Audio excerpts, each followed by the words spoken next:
Many Southern children, facing a plate of collard greens, black-eyed peas, and fried pork on New Year's Day, have asked how such a simple meal could bring them luck.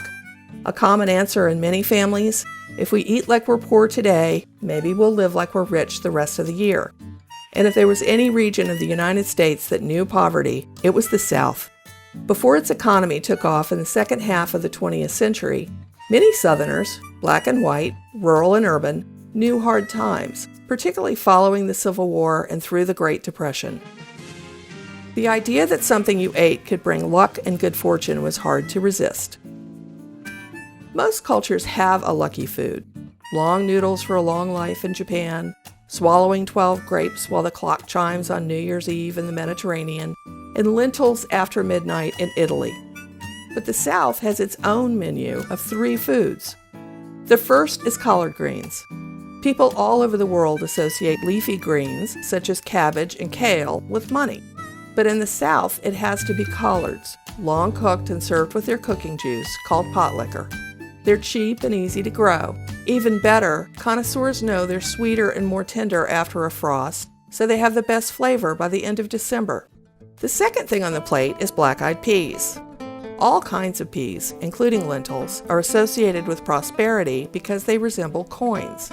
But black-eyed peas, part of the field pea family, are especially common in the South, where they've been a staple for generations. They originated in Africa and were brought to America via the slave trade. You can eat them plain, but if you combine cooked peas with cooked rice, you have Hoppin' John, a favorite New Year's dish eaten all along the southern coast. The third thing is pork. Pork turns up in several ways on New Year's, particularly as flavoring for collards and black-eyed peas. But it isn't the finer cuts, like pork chops, that get served. It's the more humble things, like fatback, the bacon look-alike used to make a milk gravy for biscuits, or smoked hog jowl. Some people think pork is lucky because pigs forage while moving forward, the direction you want to head in the new year. By the way, some people consider eating chicken unlucky because they scratch backward for their food. And beef is off the menu because cows eat standing still.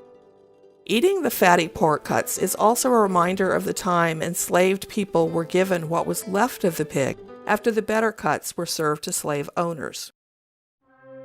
Collards, black-eyed peas, and fatback may be humble food, but they've kept people alive for generations, and that's worth a little respect. So whip up a plate of good fortune by serving these Southern classics. After all, we could use a little bit of luck this coming year.